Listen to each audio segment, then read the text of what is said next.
Hi, my name is Galen McCown of Galen's Games, and today I am going to show you how to play Dice Clash. So Dice Clash is an upcoming game coming to Kickstarter in October as a series of Minton games, all that play at 2 players with solo modes, learn in 5 minutes, play in 20. So Dice Clash here is a dice placement tactical battling game. And so here we have our setup. Each player is going to pick a character, and then they're going to go ahead and grab the corresponding grid, and we face up like this, right? So my opponent's over here, I'm over here. And then we each take 6 black dice, 2 white dice, and a red die, and to start the game, you roll your pool of dice. You're keeping it secret from your opponent. However you want to do that is fine. A hand works well. Okay, so let's say we've both rolled. The way this game works is on your turn, you're always going to do one thing, which is place a die on any one of these spots on the grid, right?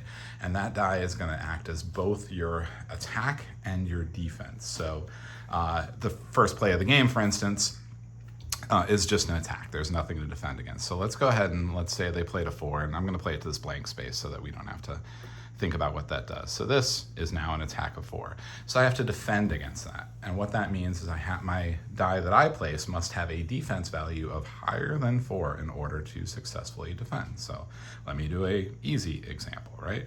So I have a 5 in my pool. I could place it again on this blank spot, which doesn't do anything. And now I have a defense of 5. And again, my attack is whatever the die value is plus and minus any modifiers. No modifiers, so I'm attacking back with 5. I've successfully defended and I have counterattacked, right? So now they have to come up with a defense that's higher than 5. So let's say they wanted to, they'll defend with their 6 over here. And they're going to place it on this spot right here. So each grid, I'll grab another grid here to give an example. The spaces do different things. The red ones here modify your attack value, so it adds 1 to whatever the face value of the die is for its attack. Other ones will alter the defensive value. So this one would add 1 to the face value of the die for its defensive value. Some of these, like this one, will allow you to move the die up or down by 1, which you'll see why that's useful in a minute. And this one lets you flip a die, so 6 to a 1, 1 to a 6, etc. And this one lets you, when you place it here, you can move any other die to an open space, so you can potentially use one of these twice. There are other symbols, but this gives you an idea of kind of the variety of symbols that happen out there. So in this case, like I said, the opponent's going to take their 6, they're going to place it here, they're going to defend with a 6, which is enough against that 5, and they're going to attack back with a 7. Now, do I have any way to get over 7 defense? No. The thing about this game is you can always, when the attack is 6 or higher, you can always parry with a defensive value of 1. So in this case, there's a few different things I could do, but let's go ahead and take this 1 here and place it on the offensive spot. So now I have parried, because the attack was 6 or higher. I parry with a 1, and my attack value is +1, so I'm attacking back with a 2. And it goes back and forth like that until someone is unable to respond. A couple more things and you know the game. You'll see that there's different colored dice. So when you place one of your white die on the grid, you immediately take and re-roll the remainder of your die pool, right?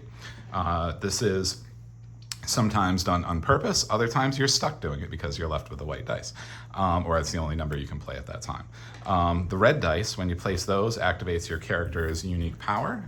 So with the Spartan, these are all made to be language independent. There is a booklet that shows you what each of them does. Green circle represents your die pool. You can change any 2 dice plus or minus 1, so you can kind of set things up the way you want them when you play that red die. So yeah, that's the basics. Whoever wins, so say I was unable to respond to the Viking in this round, I would, for the next round, I would flip my cards over to their adrenaline side here.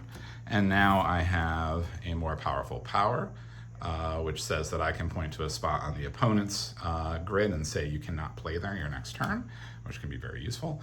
And then my grid also gains some better abilities, including the center ability, which lets me peek at their die pool when I play there.